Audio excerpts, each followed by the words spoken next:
Tea time. Did you hear about the former YouTuber who was sentenced to prison for abusing her children? Ruby Franke was the host of a YouTube channel called 8 Passengers. She and her husband Kevin had 6 children, and they would just talk about their family life until viewers started reporting them to authorities because the kids were talking about very harsh punishments like being made to sleep in a beanbag and being sent away for improper behavior. Her YouTube channel had 2.5 million followers, but there were so many reports of child abuse that they ended up shutting down their channel. Her husband left her, and she ended up going to work for a new company. At this new company, she became a mental health coach, and she hooked up with this woman named Jodi Hildebrandt.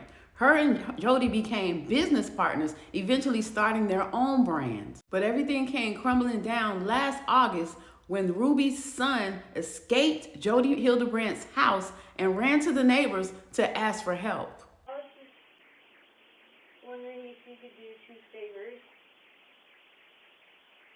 Well, what are they? Taking me to the nearest police station. Well, actually, just one's fine. What's going on, son? Have a seat there. It's personal business. That day, the son was found with his wrists and ankles taped. He looked emaciated, and he told the police that he hadn't seen his sister in over a month. The police then raided Jodi Hildebrandt's home and found the little sister trapped in a closet. She was so emaciated that police ordered pizza for her on the spot. Ruby Franke was not on the scene at the time, but she did pull up after the police got there. In a phone conversation from prison, Ruby describes what happened when she pulled up to the house.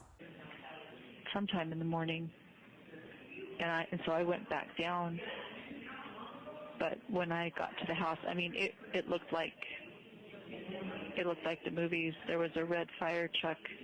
There was a black van with tinted windows. There were 2 ambulances. There were 20 cop cars. I mean, it was. Did you just sit in your car? No, I pulled up and found a spot to park. She lives on a cul-de-sac.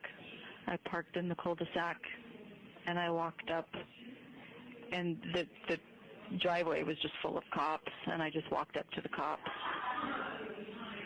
and they said, "Are you the mother?" And I nodded my head, and so they took me and put me in the casita, and I sat there for a couple hours. After the pair was taken into custody, the gruesome details of the torture they inflicted on the children unfolded. Police found a secret panic room behind a vault in Jodi Hildebrandt's home, along with other instruments of torture, such as ropes, handcuffs, and cayenne pepper, which was used on any open wounds that the children developed. Ruby and Jodi told police that the little boy was possessed by a demon and they were trying to get rid of it. Police also found a journal filled with entries where Ruby wrote down the abuse she inflicted on the children. One journal entry reads, "R was told to stand in the sun with his sun hat. He is defiant, or should I say his demon, stays in the shade. I push R into the sun, R comes back. I come back with a cactus poker. When I poke his back to get in the sun, R doesn't even flinch. I poke him on the neck. He is in a trance and doesn't appear to feel anything. Jodi taps him on the cheeks to wake him up." Franke also wrote that the same day her son was pushed into a pool and she held her hand tightly over his nose and mouth.